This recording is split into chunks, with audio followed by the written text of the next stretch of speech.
Assalamualaikum warahmatullahi wabarakatuh. Bismillahirrahmanirrahim. Alhamdulillahi rabbil alamin. Wa bihi nasta'inu ala umurid dunya waddin. Wassalatu wassalamu ala ashrafil anbiya wa imamil mursalin Sayyidina wa maulana Muhammadin wa ala alihi wa sahbihi wa man tabi'ahum ila yaumiddin. Amma ba'd. Teman-teman onliners yang dirahmati Allah Subhanahu wa taala, alhamdulillah pada malam hari ini kita bisa ketemu kembali di kajian kita Al-Adhkar An-Nawawi yang sebenarnya pekan kemarin sudah kita mulai dari awal, hanya saja mohon maaf sepertinya ada kesalahan teknis di audio yang kurang respons, bahkan bukan kurang lagi tapi tidak respon.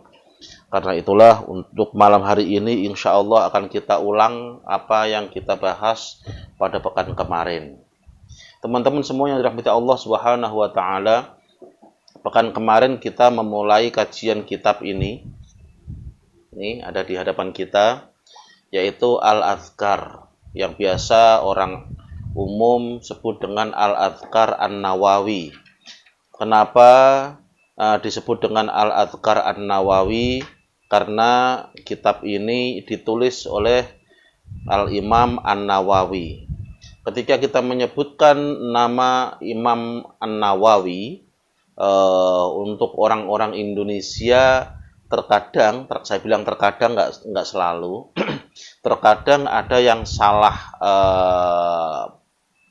faham, yaitu dikiranya Nawawi yang Nawawi Indonesia.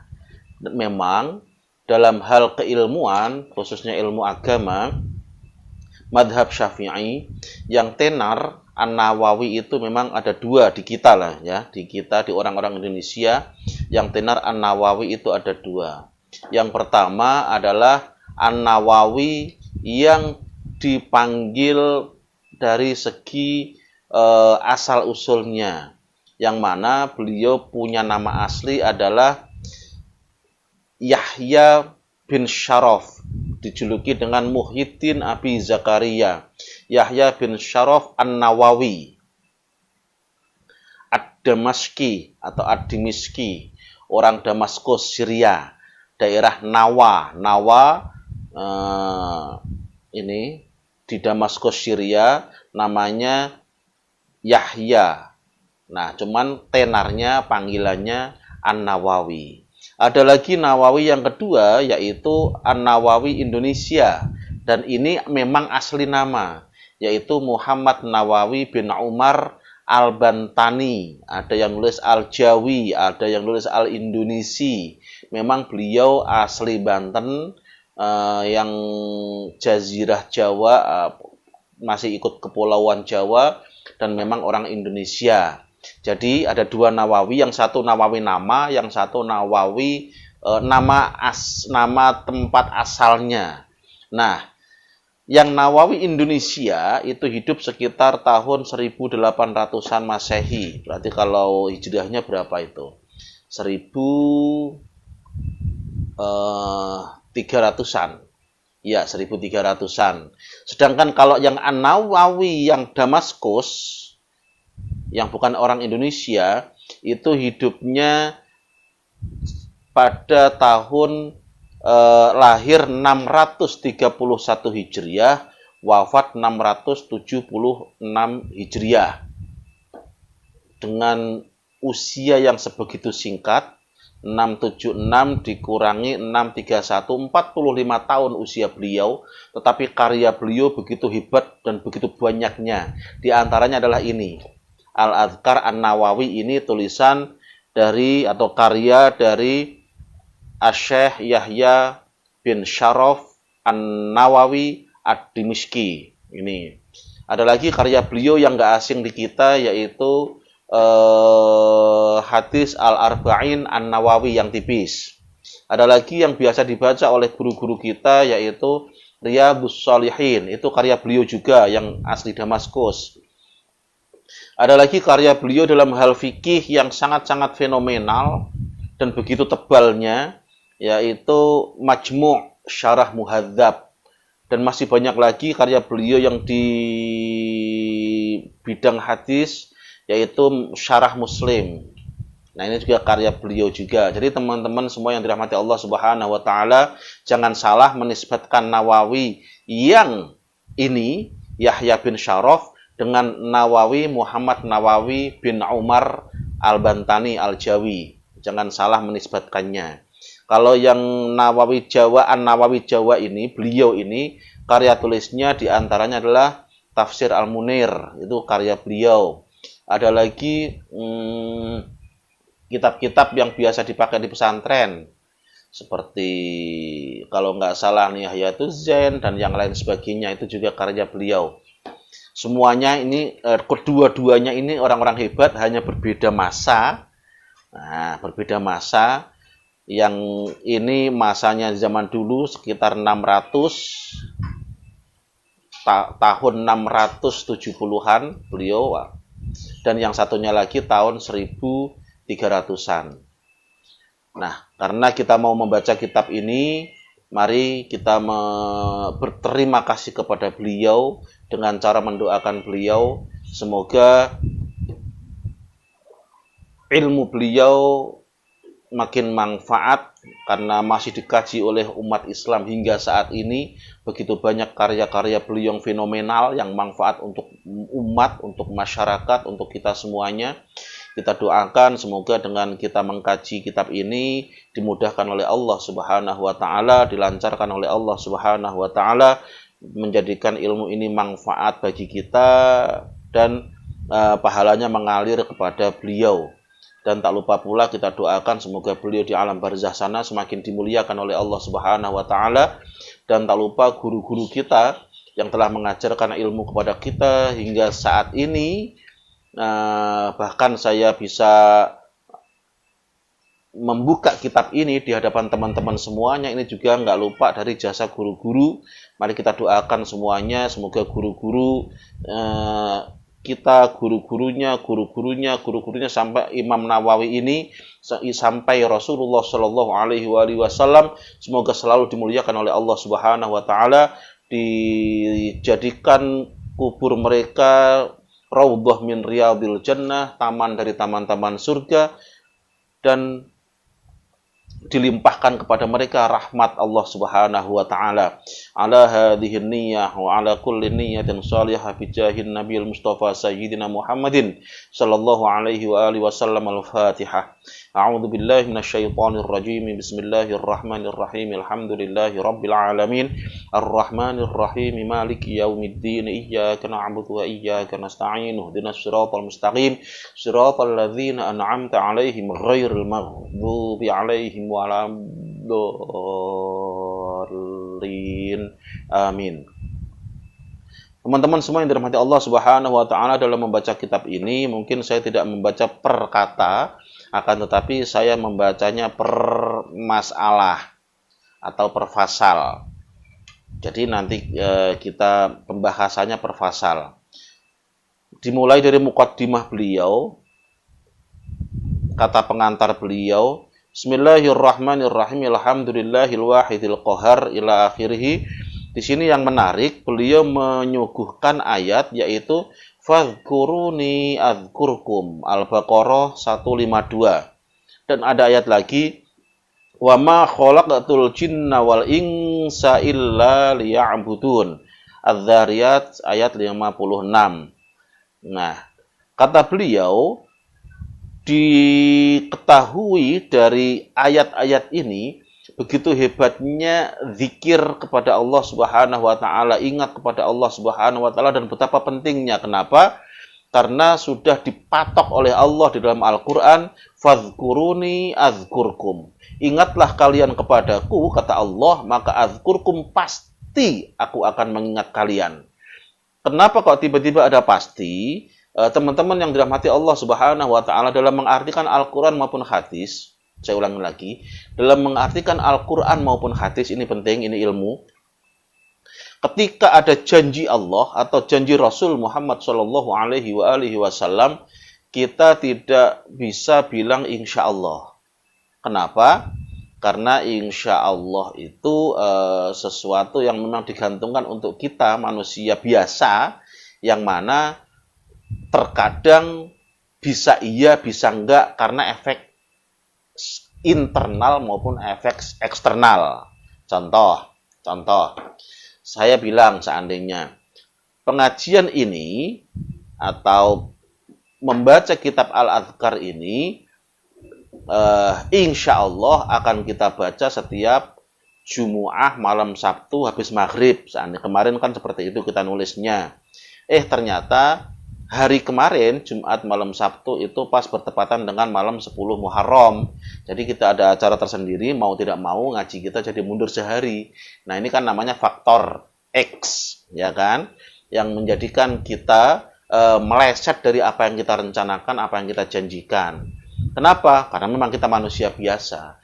Akan tetapi ketika sudah Allah yang janji, Rasulullah yang janji, ingat, innallaha la yukhliful mi'ad. Ingat, Allah tidak pernah ingkar janji, pasti ditepati. Karena itulah ketika mengartikan atau memaknai janji Allah, kita nggak usah bilang fadhkuruni azkurkum. Ingatlah kalian kepadaku, maka insya Allah aku ingat. Nggak usah begitu. Nggak usah begitu. Jadi pasti aku akan mengingat kalian.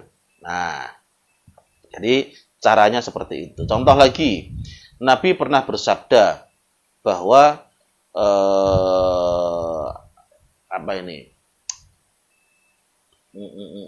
yang paling gampang sabda Nabi, contoh, barang siapa yang keluar untuk mencari ilmu, barang siapa yang keluar rumah untuk mencari ilmu, maka Allah akan mudahkan dia jalan menuju surga, kan gitu. Nah, itu nggak usah insya Allah, pasti Allah mudahkan dia jalan menuju surga. Pasti Allah masukkan dia termasuk orang-orang yang sabilillah, kan ada lagi yang riwayat lain seperti itu. Ada lagi bahwa di antara sempurnanya iman adalah orang-orang yang mau memuliakan tetangga, yang mau memuliakan tamu. Itu udah nggak usah insya Allah. Jadi kalau kita menjelaskan kepada teman-teman, kepada murid, kepada saudara, kepada sesama kita seandainya, dengan berdasarkan hadis, bilang saja pasti. Kenapa kamu bilang pasti? Ini bukan janji saya, tapi janji Rasul Muhammad Shallallahu Alaihi Wasallam. Seperti itu. Nah, pun demikian dengan pengertian ini. Fadhkuruni azkurkum. Maka ingatlah kalian kepadaku, kata Allah, pasti aku akan ingat kalian. Siapa sih? Kurangnya apa sih kita ketika sudah diingat oleh Allah Subhanahu wa Ta'ala? Nggak usah dibahas lebih panjang, kita sudah tahu. Dan ada lagi di ayat lain, wa ma khalaqatul jinna wal insa illa liya'budun. Tidaklah aku ciptakan jin dan manusia kecuali untuk menyembahku. Nih, kok ada kunya, Pak Ustadz? Ya, liya'buduni. Itu aslinya ada ya-nya, cuman mahdhuf. Itu nanti larinya ke sorof, bisa. Teman-teman yang dirahmati Allah Subhanahu wa Ta'ala, salah satu tujuan, salah satu kenapa Allah menciptakan kita sebagai manusia, dan Allah juga menciptakan saudara kita, para jin, karena untuk menyembah Allah Subhanahu wa Ta'ala. Nih, dari sini bisa kita ambil sedikit hikmah bahwa manusia dan jin mempunyai derajat yang sama dalam hal menyembah kepada Allah Subhanahu wa Ta'ala. Di sini pula lah nanti para ulama mendefinisikan bahwa ternyata manusia dan jin itu punya kewajiban dan ancaman yang sama dalam hal ini. Artinya apa? Manusia ketika mereka sudah mukallaf, sudah akil balik kalau istilah orang Jakarta, nah mereka sudah wajib sholat, sudah wajib zakat kalau punya harta lebih, sudah wajib puasa ketika Ramadan, sudah wajib haji ketika sudah mampu, kan seperti itu. Pun demikian dengan para jin. Mereka pun sama, wajib sholat, wajib zakat, wajib puasa, wajib haji, haram zina, haram mencuri, haram membunuh, dan yang lain sebagainya. Hanya saja berbeda alam. Nah, ini kita sebagai umat Islam bukannya tidak percaya jin, bukan. Justru malah jin ini disebutkan di Al-Quran. Akan tetapi yang kita himbau adalah jangan berlebihan ketika kita mensikapi jin. Bagaimanapun mereka adalah sama dengan kita. Wajib sholat, haram nggak sholat, dan lain sebagainya. Teman-teman semua yang dirahmati Allah Subhanahu wa Ta'ala, ada lagi ini hadis yang disodorkan oleh Al-Mu'allif Al-Imam An-Nawawi di dalam muqaddimahnya, di dalam kata pengantarnya. Man da'a ila hudan kana lahu minal ajri mithlu ujuri man tabi'ahu la yang kusudhalika min ujurihim syai'an. Nah, ini motivasi buat kita.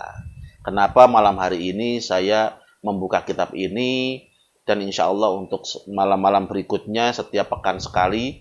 Nah, ini juga dimotivasiin oleh Al-Imam An-Nawawi dengan beliau mengutip hadis yang diriwayatkan oleh Abi Hurairah dan ditulis kembali oleh Al-Imam Muslim di dalam sahihnya.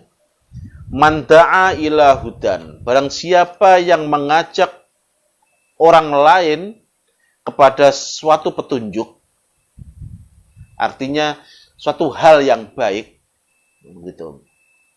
Kana lahu minal ajri, maka baginya orang yang memberikan petunjuk ini, orang yang mengajak ini, mendapatkan ajr. Ajr itu biasa diartikan dengan pahala, imbalan. Nah, imbalannya apa? Imbalannya imbalan akhirat. Imbalan akhirat. Mithlu ujuri man tabi'ahu, mendapatkan imbalan akhirat atau pahala seperti pahala-pahalanya orang yang mengikuti ajakannya. Contoh, ada teman yang mengajak teman-temannya yang lain untuk sholat seandainya. Yuk, sholat yuk. Tapi aku masih belum terlalu bisa sholat, udah nggak apa-apa, nanti sambil tak ajarin seandainya. Nah, ketika yang diajak ini 5 orang, maka ketika 5-5-nya ini sholat, yang ngajak akan mendapatkan pahala pahala seperti 5 orang yang sholat tersebut. Terus bagaimana dengan pahala mereka? Hilang nggak? Oh, enggak. La yang kusudzalika min ujurihim syai'an. Yang mana pahala yang didapat oleh orang yang ngajak tersebut tidak mengurangi pahala orang yang mengikuti tadi. Orang yang ngajak sholat 5 orang, dia akan mendapatkan pahala sholat 5 orang, dan yang 5 orang tadi yang sholat tadi pun dia mendapatkan pahala tersendiri. Seperti itu. Nah, inilah coba kita bayangkan teman-teman yang dirahmati Allah Subhanahu wa Ta'ala, bagaimana kira-kira pahalanya para ulama-ulama zaman dahulu, yang mana mereka mengajarkan Islam dengan kitab seperti ini, yang dipelajari dari tahun 600-an hingga sekarang tahun 1442 Hijriah. Berapa ratus tahun umat Islam mengikuti petunjuk atau ajakan yang ditulis oleh para imam, para ulama, seperti di kitab ini. Ketika ada orang yang mengamalkannya, maka beliau akan mendapatkan pahala seperti yang diamalkan oleh orang tersebut. 1 orang mengamalkan, pahala 1 yang didapatkan beliau juga. 2 orang mengamalkan, 2 pahala mengalir kepada beliau. 1.000.000 orang yang mengamalkan, 1.000.000 pahala yang mengalir kepada beliau. Hitung berapa ratus tahun hingga saat ini. Inilah yang namanya orang cerdas. Kenapa kau bisa disebut sebagai orang cerdas? Amal seketika pada saat itu, tetapi pahalanya mengalir terus. Sampai hari kiamat kitab ini dipakai, maka sampai hari kiamat pula Imam Nawawi mendapatkan pahala dari Allah Subhanahu wa Ta'ala. Ini juga yang disebut oleh baginda Nabi Muhammad sallallahu alaihi wasallam, idza mata benu Adam, di dalam riwayat yang lain, idza matal insan inqata'a amaluhu illa min thalath. Ketika anak Adam, anak cucu Adam, ketika manusia meninggal dunia, inqata'a amaluhu, maka putus amaliyahnya, illa min thalath, kecuali 3 hal. Yang dulu dia ahli sholat, begitu dia meninggal dunia, sudah tidak bisa sholat lagi. Yang dulu dia ahli sedekah, begitu meninggal dunia, sudah nggak bisa sedekah lagi. Yang dulu dia ahli puasa, Senin, Kemis, puasa Asyura, puasa Dzulhijjah, puasa awal Muharram, puasa-puasa sunnah yang lain selalu dia jalankan, puasa Ayyamul Bid, dan seterusnya. Begitu dia meninggal, dia sudah tidak bisa puasa lagi. Yang dulu dia selalu setiap tahun mungkin, bahkan bisa 2 kali 3 umroh. Begitu dia meninggal, sudah tidak bisa umroh lagi. Tetapi ada 3 amaliyah yang walaupun nanti dia sudah meninggal, amaliyah ini masih terus berjalan dan dianggap terus berjalan oleh Allah Subhanahu wa taala. Amaliyah apa itu? Kata Nabi, shadaqatin jariyatin. Sedekah jariah. Apa itu sedekah jariah? Yaitu sedekah yang manfaatnya, efeknya terus-terusan efeknya. Masih bisa digunakan oleh orang yang disedekahi. Walaupun yang sedekah sudah meninggal. Contoh, orang yang wakaf tanah untuk masjid. Ini yang paling mudah. Contoh mudah. Orang yang wakaf tanah untuk masjid.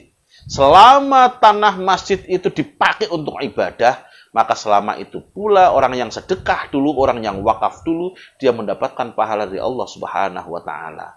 Orang cerdas. Sedekah sekali, pahalanya terus mengalir walaupun dia sudah mati. 1. Yang kedua, aw ilmin yuntafa'u bih. Ilmu yang dimanfaatkan. Contoh ini. Ilmunya Al-Imam An-Nawawi yang dituangkan di dalam kitab ini, Al-Adhkar ini, lantas dengan kitab ini orang-orang memanfaatkannya, menjalankannya, maka selama orang-orang menjalankan dan memanfaatkannya, selama itu pula Al-Imam An-Nawawi mendapatkan pahalanya. Dan ini bisa kita tiru.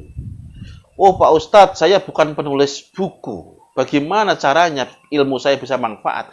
Ajarkan saja. Anda seorang guru seandainya. Ketika Anda mengajarkan ilmu kepada murid yang baik, lantas kebaikan ini dijalankan oleh murid-murid Anda, seperti itu. Maka selama itu pula Anda mendapatkan pahala dari Allah Subhanahu wa taala seperti pahalanya murid-murid yang menjalankannya. Nanti murid-muridnya mengajarkan lagi. Terus seperti itu pula nanti Anda akan mendapatkan pahala dari Allah Subhanahu wa taala. Pak Ustadz, saya bukan guru. Saya hanya ibu rumah tangga seandainya. Teman-teman yang dirahmati Allah Subhanahu wa taala, ibu rumah tangga pun bisa menjadi guru untuk anaknya. Iya. Ibu rumah tangga pun bisa menjadi guru untuk anaknya. Bagaimana tidak? Ketika dia mengajarkan, Dek, kalau mau ma'em baca bismillah dahulu.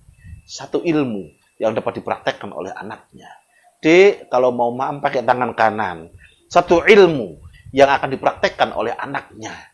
Dek, kalau dengan orang lain yang sopan. Kalau ngomong yang santun. Dan seterusnya. Membiasakan kebaikan. Membangun al-akhlaqul karimah. Memberikan pengertian-pengertian sederhana yang dapat diaplikasikan dalam kehidupan. Itu adalah suatu ilmu yang mudah dimanfaatkan dan pastinya pahala akan mengalir kepada saudara. Walaupun bukan berlabel guru, hanya berlabel ibu rumah tangga, tetap dapat kita mengajarkan ilmu kepada anak-anak kita. Nanti anak kita akan mengajarkan kepada orang lain, Anda tetap akan mendapatkan jariah dari ilmu Anda. Au ilmin yuntafa'u bih, ilmu yang dimanfaatkan. Nah, ini terbatas, siapapun bisa. Yang ketiga, kata Nabi, Siapa orang yang sudah meninggal tetapi tetap mendapatkan aliran pahala terus karena amaliyahnya masih dianggap jalan, yaitu orang yang mau beramal dengan awaladin sholihin yad'ulah. Yang pertama sedekatin jariyah, dan yang kedua ilmin yuntafa'u bih. Yang ketiga waladin sholihin yad'ulah, anak soleh, anak yang baik yang mau mendoakannya. Ini teman-teman yang dirahmati Allah Subhanahu wa taala, kenapa semuanya pakai isim nakiroh kalau kata anak-anak pesantren? Jadi kata benda itu ada yang benda khusus, ada yang bendanya umum. Sodakoh jariyah pakainya kata umum, sodakoh jariyah, bukan as-sodakoh, bukan, tapi pakai sodakotin jariyah umum. Kenapa? Karena apapun bentuk sedekahnya, yang penting baik, manfaat untuk orang lain, dan dapat dimanfaatkan terus-menerus, maka bisa masuk dalam kategori ini. Au ilmin yuntafa'u bih. Ilmu apa? Pakainya ini isim nakiroh yang berarti umum. Ilmu apa saja. Yang penting ilmu itu bersifat yang baik, ya kan? Bersyukur kalau ilmu itu sudah sifatnya baik tetapi bernilai akhirat. Nah, ini lebih dalam lagi, maka bisa masuk ke dalam ilmin yuntafa'u bih ini, yaitu orangnya sudah meninggal tapi pahalanya tetap ngalir terus. Awaladin sholihin yad'ulah, anak soleh, ini pun nakiroh, nggak ditentukan anaknya siapa, apakah harus anaknya dia? Tidak harus. Kenapa kok tidak harus? Teman-teman yang dirahmati Allah Subhanahu wa taala, dalam hal ini Rasul tidak tebang pilih, siapapun orang bisa menjalankan. Sedekah jariyah tidak harus orang kaya. Orang yang duitnya pas-pasan pun bisa memilih hal yang sederhana yang dapat dimanfaatkan untuk orang terus-menerus. Apa contohnya? Contohnya, ketika masjid membangun keramik seandainya, mengkeramik itu contoh seandainya, dia cuma bisa menyumbang 100.000 karena uangnya pas-pasan untuk ikut membeli keramik, maka selama keramik itu dipakai untuk ibadah, selama itu pula dia akan mendapatkan aliran pahala. Bisa kan? Nggak harus kaya banget, enggak. Tadi saya contohkan lagi, ilmu yang manfaat tidak harus seorang kiai, tidak harus seorang guru, tidak harus seorang ulama. Ibu rumah tangga pun bisa menjalankannya. Dan ini, anak yang soleh ini, tidak harus orang yang punya anak yang bisa mendapatkan ini. Yang nggak punya anak pun bisa. Kenapa? Mungkin dia mengangkat, apalagi sekarang pas momennya Asyura, momen yatim yang selalu diangkat oleh orang-orang sekitar kita. Asyura, harinya anak yatim, kan seperti itu biasanya pada momen Asyura, kita ambil 1-2 yatim di situ, kita didik mereka. Mungkin kita nggak punya harta lebih, punyanya pas-pasan, ya udah kita kasih yang ada. Kita didik mereka dengan akhlak yang baik. Kita ajari mereka dengan ilmu-ilmu yang sederhana yang dapat diaplikasikan setiap harinya. Nah, jadilah itu yatim anak yang solih. Maka ketika kita meninggal, dia mendoakan kita sampai doanya. Dan anak itu akan menjadi jariyah kita. Oh, kalau sampai mas, semuanya juga sampai. Semua orang Islam yang mendoakan kita akan sampai. Itulah yang sampai disebutkan oleh Allah Subhanahu wa taala, Rabbana ighfir lana wa li ikhwanina alladzina sabaquna bil iman. Ini menunjukkan bahwa semua orang selama dia masih nyambung dalam hal akidah, dia bisa mendoakannya walaupun sudah meninggal. Contoh, saya mendoakan orang-orang yang terdahulu yang muslim, nggak apa-apa. Tapi bagaimana dengan waladin sholihin ini? Waladin sholihin ini adalah asetnya dia, sebagaimana ilmu yang manfaat, sebagaimana sedekah jariyah. Jadi ingat, pakainya kata-kata nakiroh, maka boleh, nggak harus anak darah, anak angkat pun tidak apa-apa. Anak didik pun bisa. Anda seorang guru mempunyai anak murid 50, 100, 1000 seandainya. Ketika mereka menjadi anak yang soleh semuanya, menjadi anak yang solihat semuanya, mereka mau mendoakan kita, itu aset buat kita. Walaupun kita sudah meninggal nanti, tetap pahalanya akan mengalir kepada kita. Teman-teman yang dirahmati Allah Subhanahu wa taala, kata pengantar dari penulis Al-Imam An-Nawawi tadi, beliau mengutip ayat fadhkuruni adzkurkum. Mengutip ayat wa ma khalaqatul jinna wal insa illa liya'budun. Mengutip hadis man da'a ila hudan, barang siapa yang mengajak kepada suatu petunjuk, suatu kebaikan, kana lahu minal ajri, maka dia akan mendapatkan pahala mislu ujuri man tabi'ahu, seperti pahalanya orang yang mengikutinya, orang yang mengikuti ajakannya. La yang kusudzalika min ujurihim syai'an, tanpa mengurangi pahala-pahala orang yang ngikutin tersebut. Yang ngikutin dapat pahala sendiri, yang ngajak juga mendapatkan pahala seperti pahalanya yang ngikutin. Nah, hadis Abi Hurairah yang diriwayatkan oleh Imam Muslim di dalam sahihnya. Nah, inilah motivasi kita dan motivasinya penulis juga untuk agar kita makin semangat men-share apa yang kita punya. Kita punya harta, share harta. Kita punya ilmu, share ilmu. Kita punya kemampuan untuk mendidik anak menjadi solih-solihat, kita ciptakan itu. Nah, dan dalam hal ini, insya Allah untuk kedepannya kita akan men-share ilmu agar kita pun mengikuti jejak beliau. Beliau sudah ratusan tahun terbukti dengan kemanfaatan ilmu beliau, maka kita akan melanjutkan itu agar kita pun mendapatkan pahala yang mengalir sebagaimana yang Rasul janjikan, idza matal insan in qata'a amaluhu illa min salas.